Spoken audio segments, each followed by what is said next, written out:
आज आपण पाहणार आहोत ब्रेड पॅटीस। त्याच्यासाठी मी इथे बेसन घेतलेलं आहे, बेसनमध्ये हिंग टाकलेलं आहे, मीठ टाकलेलं आहे, हळद टाकायची आहे आणि याचं बॅटर तयार करून घ्यायचं आहे आपल्याला पॅटीससाठी।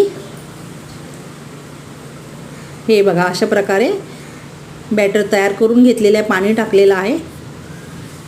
इकडे मी बटाटे उकडून सोलून घेतलेले आहेत, हाताने मॅश करून घ्यायचे आहे। मॅश करून घेतलेत हाताने। कांदा टाकलेला आहे, बारीक चिरून मिरची टाकलेली आहे। तुम्हाला किती तिखट पाहिजे असेल त्याप्रमाणे तुम्ही मिरची वापरा। कोथिंबीर भरपूर वापरली आहे, इथे कोथिंबीर टाकलेली आहे, मीठ टाकलेलं आहे।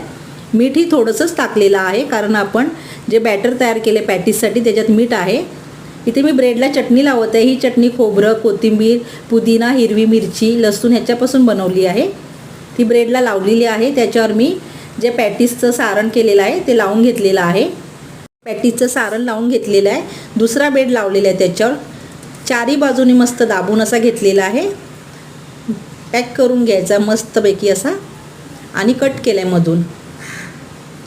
इथे बॅटर केलेलं आहे बेसनचं, त्याच्यात डीप करून घ्यायचं आहे, बुडून घ्यायचं आहे। तेलही गरम झालेलं आहे आणि पॅटीस आपल्याला तळून घ्यायचे आहे।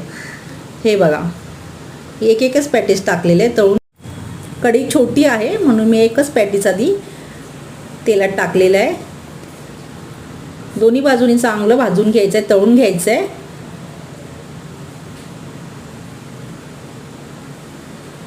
तळून झालेलं आहे, मी इथे काढून ठेवत आहे। दुसरंही तुम्हाला दाखवत आहे। डीप करून घेतलं आहे बॅटरमध्ये बेसनच्या जे आपण केलेलं आहे, कढईत टाकलेलं आहे। एक एक असं करून तळून घेतलेलं आहेत मी पॅटीस। चटणीही लावलेली आहे आतून, तुम्हाला पाहिजे असेल तर तुम्ही लावा, नाहीतर तुम्ही चटणी पॅटीस खाताना वापरून घ्या। कापून दाखवते। हे बघा अशा प्रकारे मी पॅटीस बनवले। तुम्ही बनवा, तुम्हालाही आवडेल। तुम्हाला किती तिखट पाहिजे त्याप्रमाणे तुम्ही तिखट वापरा। चटणी केलेली आहे, ब्रेड बटाटा चटणी पॅटीस।